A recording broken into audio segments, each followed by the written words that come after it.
In 1919, he hit 29 home runs and was sold to the New York Yankees. A three-run home run for Buffington. The Yankees now lead it by a score of 3-2.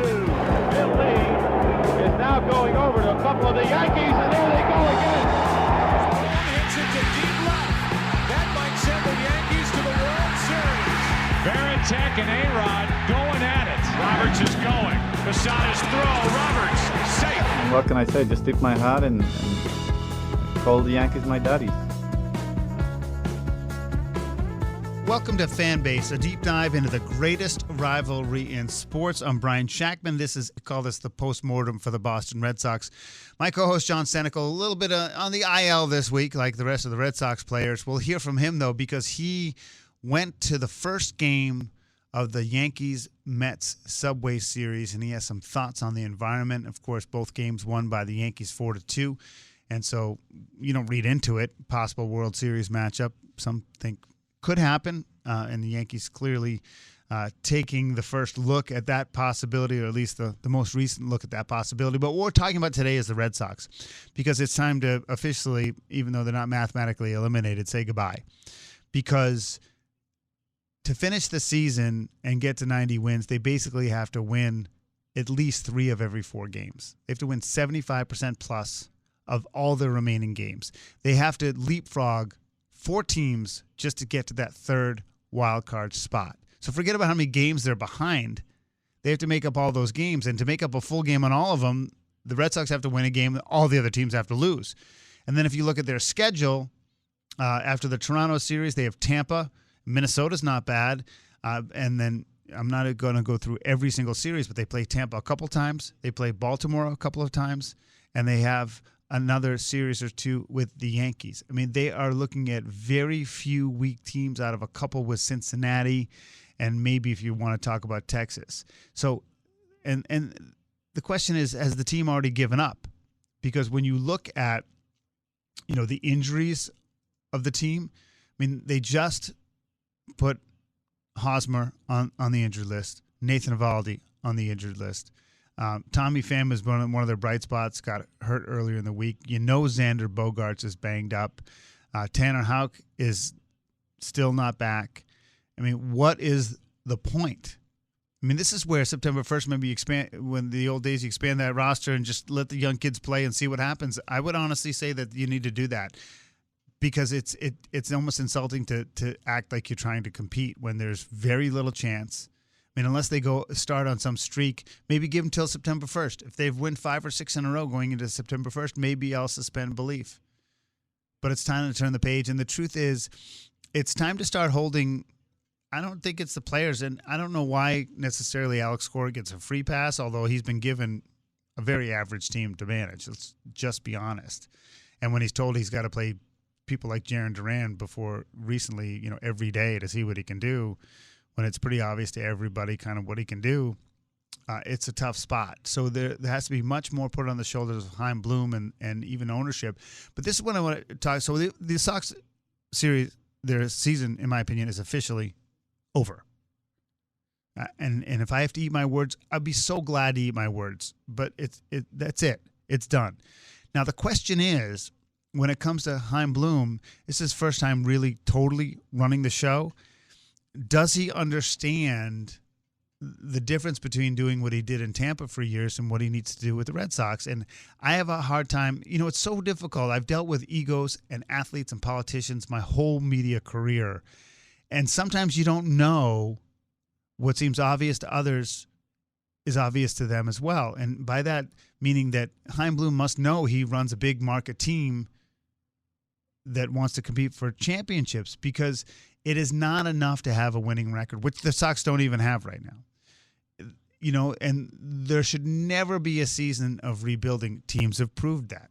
You don't have to go through, especially in baseball, you don't have to go to these peaks and valleys, right? The trough and the crest that you see often in sports like basketball, where you tank and get the high draft pick. You can do that same thing in football. And you just don't. You don't need to do that in the game of baseball when you're the Boston Red Sox. Now, if you're a team like what the Houston Astros did when they switched ownership and they totally tanked And then they got TV money, and then they drafted well, and then they added onto it, and they built a championship caliber team. Even if they cheated, they're still, they're good. And the Oakland A's are in the process of gutting their team, maybe to do the same thing, although we're not sure. Maybe they're just trimming down to clear as much profit before they sell. I mean, who the heck knows what's happening there? But the bottom line is, with the revenue that the Red Sox have, there's never a need to fully tank and go in the basement before coming up to be a championship caliber team. So as a fan, I mean, this is sort of a reach out to the fans out there. You should be furious.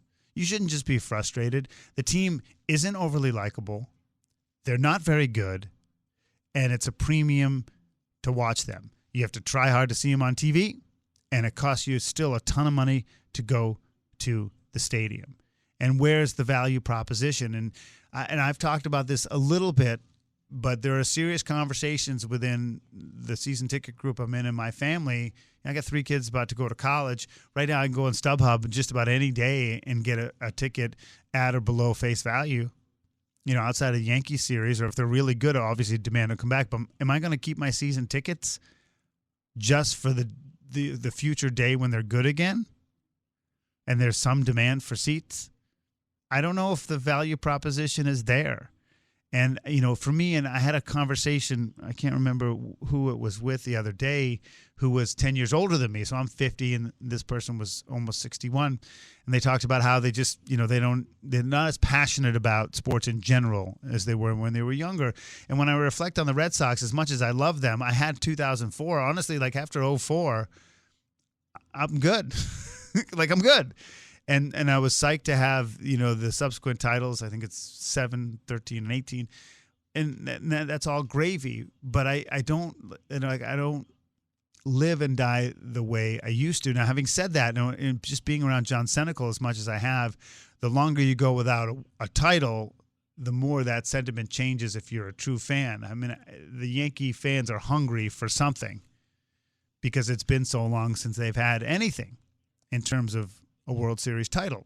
So I get that, but do I want to hang on and spend a couple $1,000s a year just waiting for them to be good again so I can get a playoff ticket without having to pay above face value? Is that worth it? And then I think about who I like on the team. I know JBJ, wasn't going to be an outfielder on a championship team, but they're not a championship team anyway, so they'll let him go. And, Xander and Devers, are 2 guys for Dugo, guys I really like. And so we'll see what happens with the future. But as of episode 89, the Red Sox are done. Not just because they're in last place and below 500, because there's no indication that they're going to win 7.5 games out of 10, win 30 games to finish the season. It's just not going to happen. They don't have the talent. They're not healthy enough. And so here we go. Goodbye, Red Sox. So then we focus on the Yankees, and we'll have plenty to talk about the Red Sox, but the Yankees had a really nice series against the Mets. And, there aren't many dynamics during the regular season where things kind of feel tense and intense, borderline electric. And John Senecal, my co-host, of course, is really the founder of this podcast. He went to Yankee Stadium for the first game of the Mets-Yankees Subway Series, and here are some of his thoughts. Yeah, to say the least. This is the first Subway Series game I've been to probably almost in 20 years, so I was super excited. My kids have never been to one. My wife and I have been to them before, but like I said, 20 years. But yeah, it was crazy. The traffic getting into the stadium was nuts, even though people were taking mass transit, public transportation, but it is New York, and walking into the stadium, you could just tell, just a lot of people getting in there. My kids kept saying, wow, this is amazing. I can't believe how many people are here. I've never seen Yankee Stadium like this. We had standing room only tickets, but we figured even though it was sold out, we'd be able to finagle a spot, and my son was like, let's get away from the home plate area. Let's just go to right field.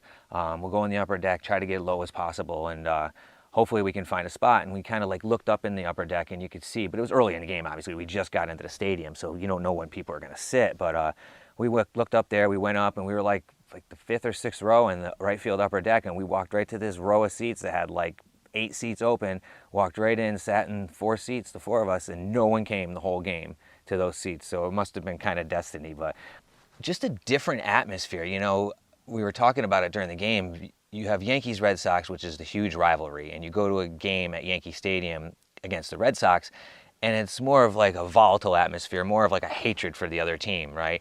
And then when you're at a Yankees Mets game, it's the general dislike, but you're all still New Yorkers at the stadium, I guess, quotation marks New Yorkers, and it's more of a ribbing, like you're like fighting with your brother or something like that. It's not so much, you know, fighting in the stands and people coming to blows and screaming and yelling at each other. So definitely very positive energy at the stadium last night, which was great because, you know, when you have two New York teams playing each other, they just feed off each other, and there was just constant noise in the stadium, and it was great to hear that, especially the way the Yankees have been playing lately, and to get to Max Scherzer, you know, obviously one of the best pitchers in the league, and of course Aaron Judge finally after 10 days hits another home run.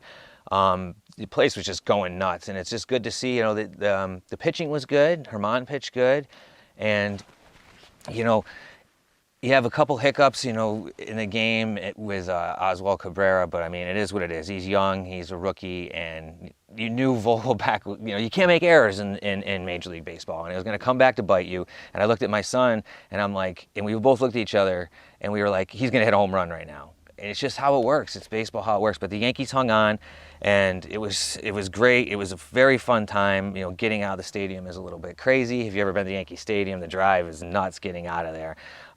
But honestly, you can't ask for more in a game if you're going to go to a game. It's a close game. It's got good pitching. You got home runs. You got lots of energy, and you got a fan running onto the field trying to say hi to Marte and Wright, and you're getting trucked by security, which was a great tackle. So you can't ask for much more. Hopefully the Yankees keep it rolling. Hopefully the season turns around. It's feeling like it's going to. Still can't handle the fact that Jordan Montgomery is pitching like Cy Young, almost threw a no-hitter, almost threw a perfect game actually, jeez. But it is what it is. Hopefully Harrison Bader gets back. But yeah, again, stadium was awesome. Great time to be a Yankees fan in that game, and hopefully they keep this momentum going and get back on track. It feels like the energy's back, and Benny's starting to hit. The team starting to gel a little bit better. So get Stanton back and we'll be all right. Back to you guys. So John will be back with us next week. He's at an undisclosed location with an undisclosed issue. Maybe he'll share it. Maybe he won't. But, I don't think the Yankees and the Mets, by the way, are meeting in the World Series.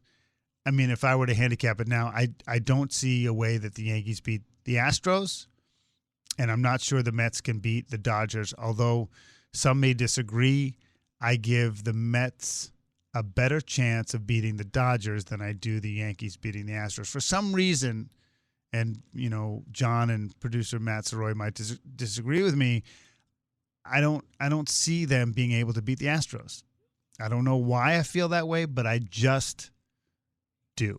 But we'll see what happens. I mean, right now we're looking at an American League where I'd be shocked if anyone besides the Astros and the Yankees meet in the ALCS. The only team that I can really look to that could be a problem would be the Blue Jays. I just think that they have the talent enough to make a run. And then in the National League, the Braves are the issue. I don't think the Padres are going to be there. So, and I don't believe in the Cardinals either. So in the Mets, what's in their way is really in their division, which is the Atlanta Braves. And then they would have to deal with the Dodgers, of course, who are going to have, they might win 110 games before it all is said and done. All right, so this is episode 89 of Fanbase Deep Dive into the greatest rivalry in sports. We'll talk to you soon. Of course, John Senecal will be in the house. Enjoy your baseball, folks.